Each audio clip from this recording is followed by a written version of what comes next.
Okay, I was having a conversation with a friend just now, and we were talking about um, just gossiping.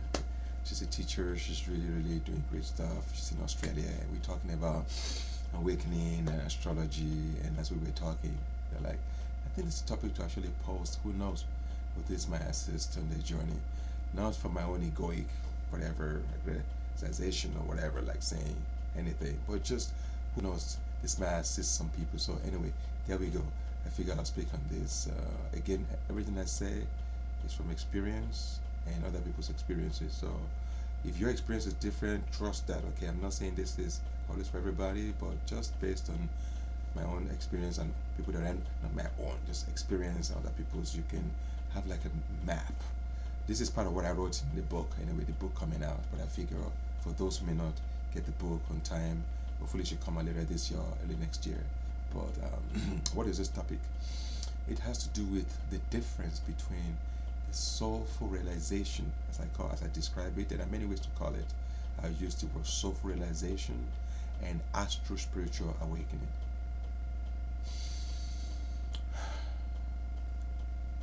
There are those that may feel that this video is highly unnecessary, but I feel like it's time to describe the difference between them, because they're both important. I'm not saying one is better than the other. One is just deeper, richer, and just more fulfilling. Let's start with the astral awakening. What is astral awakening? Spiritual awakening. Literally just means the chakras. For those who are aware of the chakras, those are the spiritual centers, just like you have the glands in the body, right? You have the glands. Just like you have your physical body with the glands and everything, also the spirit. For those who have been able to experience the spiritual body, they can agree with what I'm saying. It may be different, but they can have a sense of what I'm saying, whereby it's like suddenly they're out of body, and they might feel like, oh, it looks like they're still a physical. Oh, that's why some people don't know that they're dead, because it looks like they're still alive, but somehow they're out of body. They're like, wow. So the energy centers in the spiritual body, think of a lighthouse. We are like lighthouses. Imagine the light being off. Suddenly the light begins to come on. The different chakras, the energy centers, the Christians call it the Holy Spirit. Some people call it Kundalini, whatever you want to call it, is the lighthouse lighting up. The base of it is the base chakra, so to speak, where one deals with survival. There's a chakra that reminds you also to pay our bills, pay the rent bills, look for work, you survive in this body. The next one is the astral chakra, the sacral, whereby the sexual. So it's not sexual actually; it's more what I call the passion, whereby one begins to say, "Oh, now that I've survived, right? Now what do I really want to do with my life? How do I want to impact? How do I want to make my like a difference? What am I here for?"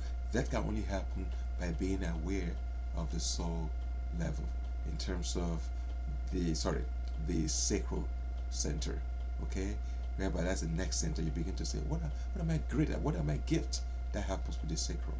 And then the solar plexus, whereby one begins to experience one's own inner power. Not power, but anybody. That's not true power. Just the inner power that, oh, I can actually make things happen. That requires one to experience the solar plexus, like, oh, I can actually have an intention and assist in the universe's expression in this realm. Wow, that requires that center. Otherwise, one will be pushed around by some deities, some gods somewhere. All kinds of entities will use one for their own work. No. That chakra is that center, energy center. It's very necessary to wake up. And then the heart center. The heart center is the Hanahata, which is where we feel love for any particular deity, or love for one's beloved. Like I often tell my friends, love is not there until one's heart chakra is open. For the first time, you begin to have compassion for your partner. You can actually feel them like, oh, they actually have their own destiny. Not about me anymore, but it's about, wow, that person, that being, that spirit also has what they're here to learn, lessons and karma. Then you hold them lightly. You still love them, but you say, wow, may whatever assist in your goal, in your spiritual astral awakening, may that be your reality. If that includes me, yes, I'll come. If not, then I'll go away. That is love. Only the heart center can be that generous. That's love, what I call the deep love. Beyond that is the throat center, whereby one begins to become really creative. You might write something, you might write a letter. That letter will be written in such a poetic way. You'll be like, how is this happening? You might be a painter. Depending on your creativity, you begin to just write poem. You can start dancing. Dance begins to happen. You're like, what's going on? Osho calls it prayer, I believe. Prayer. But I call it just creativity. Again, I don't know what he means, but I'm assuming from his writing, maybe he called it prayer. I call it creativity. He's like, it doesn't have to be spoken creativity. It could just be like being a welder or even a tattoo artist. Somehow you become so creative depending on your uniqueness. The third eye opens it. You begin to see into the other side. You might be meditating. You may start seeing spirits. You may start seeing entities. You may start seeing into your own being, your own chakras, kundalini. Well, wow, it's very intoxicating at this stage. Suddenly, you may start feeling special. That's the spiritual ego. You start feeling like, I can see. You don't see. You're blind. The spiritual ego. That is part of why I made this video, because that's the point when one has a higher chance. Suddenly you may start feeling superior, like, wow, what's going on? I can see, they can see, I can hear this, all that stuff.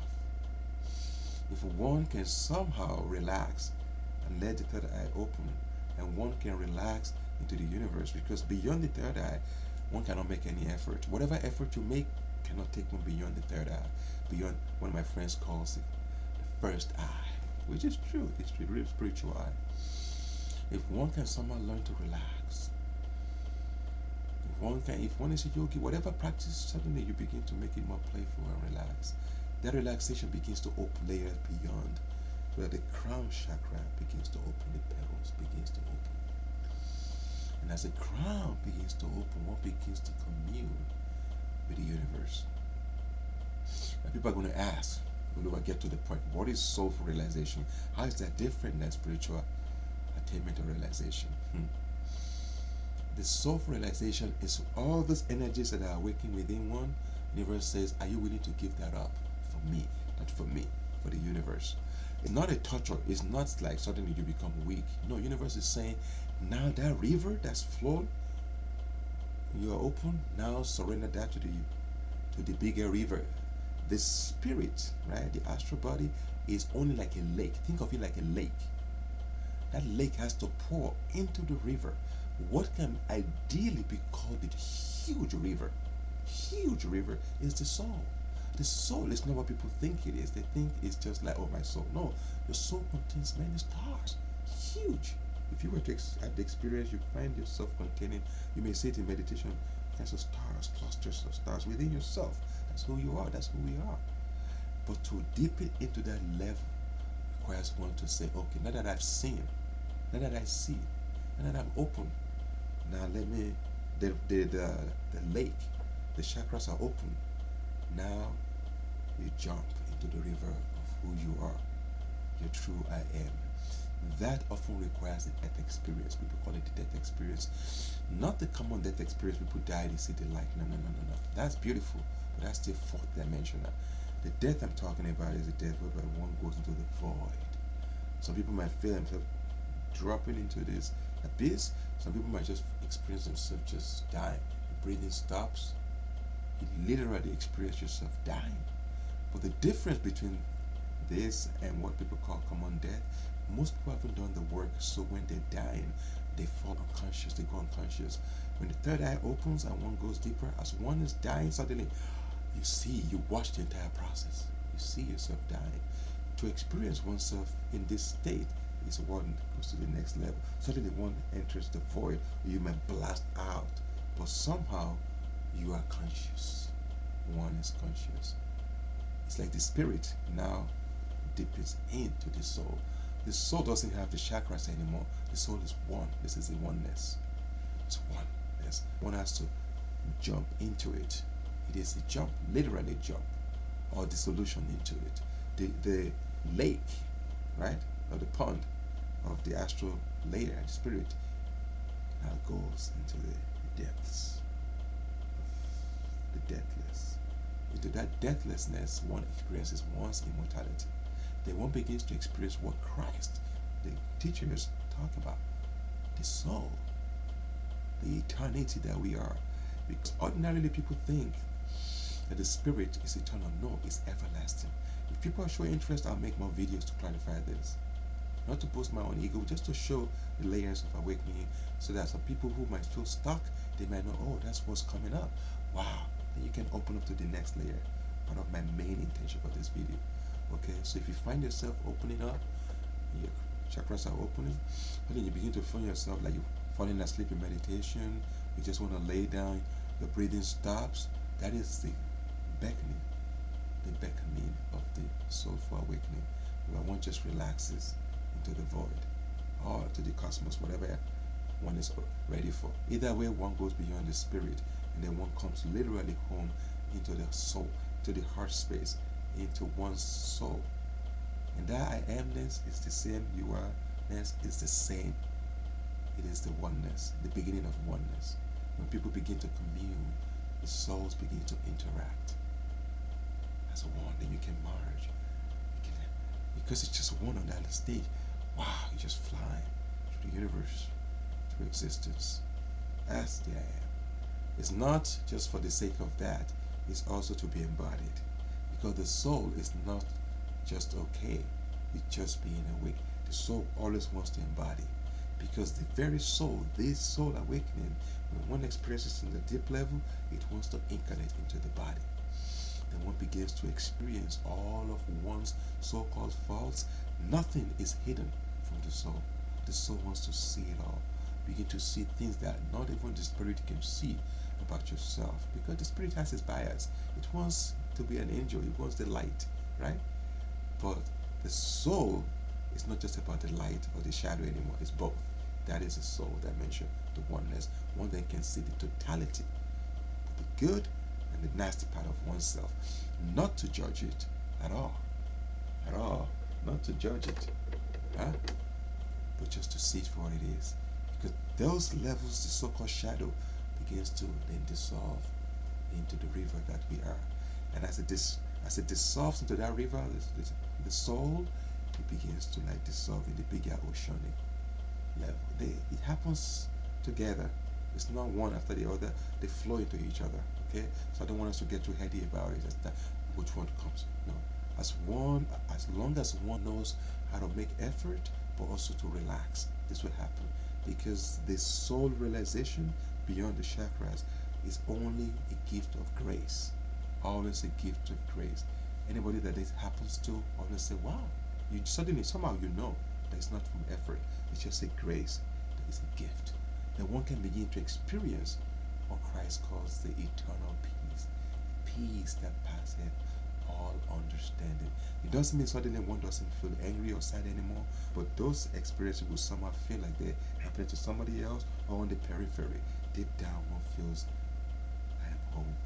One feels settled, the oneness. The journey doesn't end. Like I said, one keeps flowing into eternity. I'll make more videos on this topic if more people show interest in this, because these are things that I feel like has to be talked about. Otherwise, people can get stuck in the spiritual awakening. They think they're home, and they're not.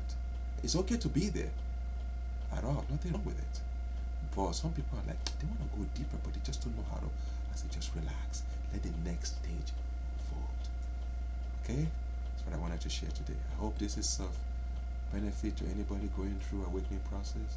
I hope this gives them courage to say, don't worry. Even if you go to that depth, to the depth experience, don't worry, it's not going to kill you. As long as your body is strong enough, drink water, you eat good food, somehow you'll survive it. And then one begins to embody these deeper layers of presence and love.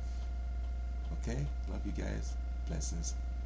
Again, subscribe to the YouTube channel. I'm going to post it there so that upcoming videos. And once my website is done very well, you can subscribe to the newsletter so that you can get updates on upcoming events and classes and things like that. Okay? Love you guys. Again, you can reach out to me on Facebook, Adams-Oyenuga, or you can comment on the YouTube or on Facebook or Messenger. Okay? Love you guys. Blessings. Take care. Bye. Relax. Okay? Relax. Just take the deep breath. Okay? All awakening happens in the here and now. One never knows when it happens. It's always a gift from the universe. And you. Blessings. Bye. See you later, I should say.